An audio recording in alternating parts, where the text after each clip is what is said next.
तो दोस्तों, एक और नया दिन और मैं बलजीत परमार हाज़िर हूँ जुर्म की दुनिया से एक नई कहानी, एक नया किस्सा लेके। आज हम बात करेंगे पूना शहर के एक 24 साल के नौजवान सागर लड़कट की किडनैपिंग और मर्डर की कहानी, किस्सा आपको सुनाऊंगा। बात 1998 की है, 1998 की। इस क्राइम ने, इस जुर्म ने पूरे शहर को हिला के रख दिया था, क्योंकि सागर एक बहुत ही जो एक जानी पहचानी हस्ती थी पूना के, उसके बाप दादा और लोकल लोग थे और अच्छा उनका शहर में असर रसूख था, रुतबा था, पैसे वाले भी थे। और जो पुणे का सबसे पॉश इलाका है, जिसको कोरेगांव पार्क कहते हैं हम लोग, उसमें उनका बहुत आलीशान बंगला था, घर था। और कोरेगांव पार्क जो है वो इसलिए भी मशहूर रहा है एक ज़माने में, क्योंकि वहाँ पे आचार्य रजनीश का आश्रम चलता है, आज भी चलता है। लेकिन वो ज़माना था जब आचार्य रजनीश खुद ओशो, जिन्होंने बाद में नाम रख लिया, वो अपना वहाँ पे दरबार लगाया करते थे। दुनिया भर से लोग पूना में आते थे और पूना एक ज़माने में इंटरनेशनल मैप पे टूरिस्ट स्पॉट बन गया था आचार्य रजनीश की वजह से। और कई एकड़ों में फैला हुआ वो आश्रम, ओशो आश्रम, वो कोरेगांव पार्क में था। तो उसके नज़दीक ही सागर जो लड़कट फैमिली थी, उनका घर था। और शहर के दूसरी तरफ जो पुराना पूना जिसको कहा जाता है, जो बिज़नेस सेंटर पूना का है, वह सोमवार पेट। वहाँ पे काफ़ी सारे पेट हैं, इलाके हैं, सोमवार पेट, शुक्रवार पेट, मंगलवार पेट, इस किस्म के। तो सोमवार पेट जैसे बिज़ी इलाके में सागर के परिवार का, फैमिली का एक पेट्रोल पंप था। उस ज़माने में पेट्रोल पंप की बहुत कीमत हुआ करती थी, आजकल तो बहुत हो गए, हर जगह जगह पे पंप खुल गए। उस ज़माने में गिनती कम हुआ करती थी और पेट्रोल पंप वालों को वैसे ही बहुत अमीर गिना जाता था। तो ये उसकी एक फैमिली बैकग्राउंड थी। उसका भाई समीर उसके साथ पंप में हेल्प करता था उसकी, तो गाड़ियाँ रखी हुई थी घर में। तो उसका रोज़ का रूटीन था सागर का, शाम के टाइम पे जो पंप के 2-3 दिन की जो कलेक्शन हुआ करती थी कैश की, उसको अपनी गाड़ी में रख के, एक ब्रीफ केस में रख के या और किसी साधन से उसको अपनी गाड़ी में रख के वो शाम को अपने घर पे ले जाया करता था। और उसके बाद नेक्स्ट डे मॉर्निंग में वो पैसा बैंक में जमा करवा दिया जाता था, क्योंकि शाम में उन दिनों में बैंक बंद हो जाया करते थे 3:30 बजे के बाद। तो ये एक उसका रूटीन था जो कई सालों से चलता आ रहा था। तो दोनों भाई पेट्रोल पंप संभालते थे। कैश का काम ज़्यादा सागर संभाला करता था, जिसकी उम्र 24 साल थी। पढ़ा लिखा लड़का था, बहुत हैंडसम था।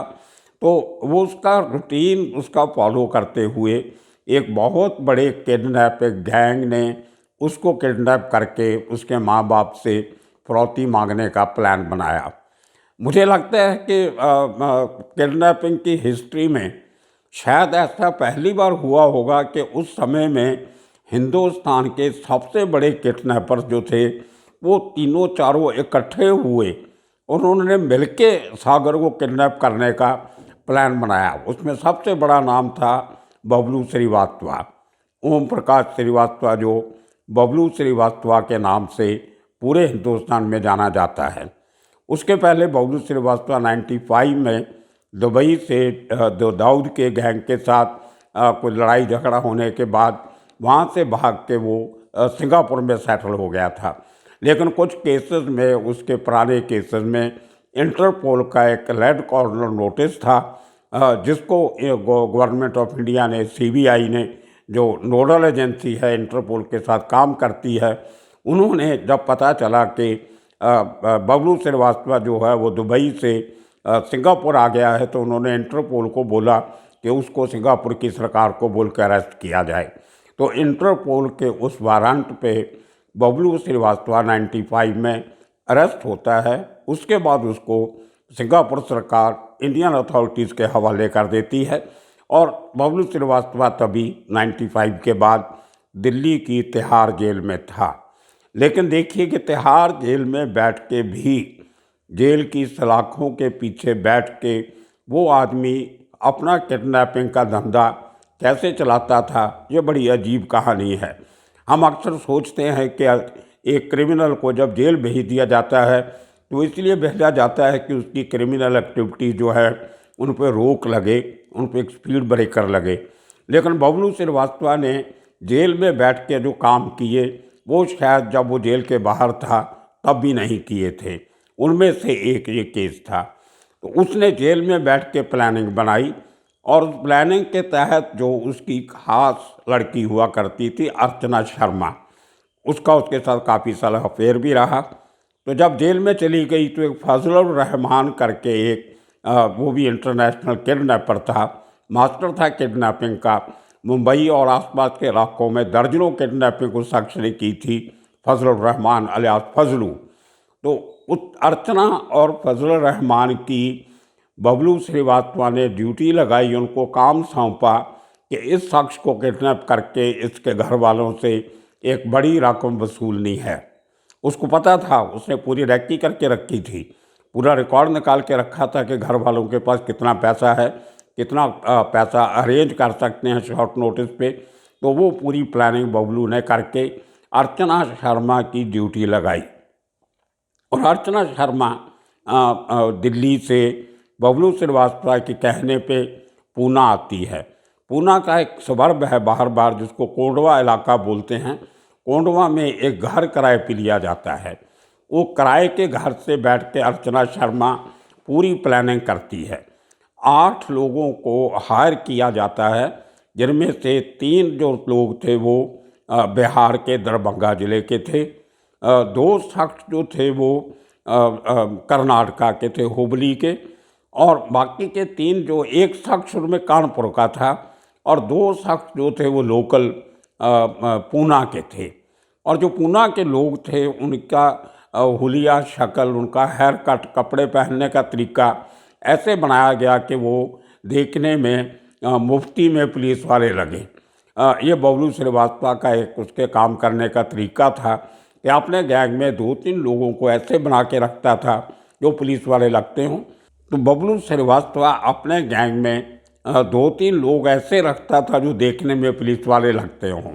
और जिस शहर में वो किडनैपिंग करता था वो लोकल लोग वहीं के होते थे, लोकल भाषा बोलने वाले, ताकि कहीं किडनैपिंग करते समय कोई लोगों का जमावड़ा इकट्ठा हो जाए या कोई प्रॉब्लम आती हो तो वो पुलिस वाले बन के लोगों को तितर बितर करके जो अपने गैंग मेंबर थे उनको बचा के ले जाया करते थे। तो इस किस्म की प्लानिंग बबलू बहुत सालों से करता आ रहा था। तो जो पूना के जो 2 लोकल लोग लिए थे वो इसलिए लिए थे कि वो मराठी बोल सकते थे अच्छी, और अगर कहीं ज़रूरत पड़ती तो अपनी भाषा में पुलिस वालों की तरह रुआब डाल के वो किडनैपर्स को बचा के भगाने में कामयाब हो जाते। तो इस तरह करके पूरे 8 लोगों का गैंग अर्चना शर्मा ने तैयार किया, उसकी रैकी की गई। और उसमें जो किलर चाहिए थे, हथियार चाहिए थे, उसके लिए उनको बबलू श्रीवास्तव ने इरफान गोगा को शामिल किया इस किडनैपिंग केस में। अब देखिए, एक यंग लड़के को, 24 साल के लड़के को मुंबई के नज़दीक पूना शहर से किडनैप करने के लिए उस समय के 4 बड़े किडनैपर इकट्ठे होते हैं। अंदाज़ा लगा लीजिए कितने करोड़ की सुपारी मांगी होगी, जो कभी रकम सामने नहीं आई। लेकिन जिस तरीके से बबलू श्रीवास्तव, इरफान गोगा, फजलुर रहमान और अर्चना शर्मा, ये 4 बड़े क्रिमिनल, 4 बड़े शातिर किडनैपर इकट्ठे होते हैं, तो यहाँ से उस किडनैपिंग की सीरियसनेस का पता लगाया जा सकता है। इरफान गोगा उस समय दुबई में था, डी कंपनी के साथ काम कर रहा था। लेकिन उसके पहले उसका कुछ झगड़ा अनीस इब्राहिम के साथ हो गया था और उस झगड़े के चलते हुए उसको उसके साथ जो लड़ाई झगड़ा हुआ तो वो भी अनीस इब्राहिम को छोड़ के बबलू श्रीवास्तव के साथ मिल गया था। दाऊद गैंग छोड़ के बबलू के साथ। उसी तरह फजलुर रहमान वो भी दाऊद गैंग छोड़ के बबलू श्रीवास्तव के साथ मिल गया। अर्चना शर्मा पहले बबलू के साथ दुबई में रहती रही 95 तक, जहाँ पे वो अपना एक रेडीमेड गारमेंट्स का लेडीज़ का एक शोरूम बनाया हुआ था, उसने वो चलाती थी। लेकिन जब 95 में बबलू श्रीवास्तव को दुबई छोड़ के सिंगापुर जाना पड़ा तो अर्चना के पास सिंगापुर का जब कोई इंटरनेशनल पासपोर्ट नहीं था, वीज़ा नहीं था, तो वो नहीं जा सकी, वापस दिल्ली आ गई और उसने बबलू की कार्रवाइयाँ जो थी उसकी गैर हाजिरी में वो करती रही, क्रिमिनल एक्टिविटीज़ जारी रखी। उसका बबलू के साथ लखनऊ के टाइम से पुराना रिश्ता था। बबलू श्रीवास्तव भी लखनऊ का, ये भी लखनऊ की, तो वहाँ से इनकी दोस्ती चलते चलते इसने कुछ हिंदी फिल्मों में काम भी किया। वो 93 के करीब कोई फिल्म आई थी, एक गैंगस्टर उसका नाम था, उसमें अर्चना ने काम किया। उसके बाद कुछ सीरियल्स में काम किया, एडवर्टाइजमेंट भी 2-3 की, तो लेकिन वहाँ ज़्यादा कामयाब नहीं हो सकी, तो उसने क्राइम की दुनिया में कदम रखना शुरू किया। खूबसूरत थी, एक्ट्रेस थी, लोगों को लुभाने का, परचाने का, फंसाने का, फुसलाने का काम अच्छी तरह कर लेती थी। तो वो 4 छात्र क्रिमिनल मिल के उन्होंने प्लानिंग की सागर लड़कट को किडनैप करने की। कई दिनों तक उसकी रैकी की गई। अपने पेट्रोल पंप से अपने घर तक कोरेगांव जाने के लिए गाड़ी में कौन सा रूट लेता था, उस रूट में बीच में कौन सी जगह ऐसी आती थी जहाँ ज़्यादा रश नहीं होता हो, सुनसान कहीं सड़क मिल जाती हो, तो वो इलाका उन्होंने चुना क्वींस गार्डन का। अब देखिए, क्वींस गार्डन पूना का बहुत पॉश इलाका है।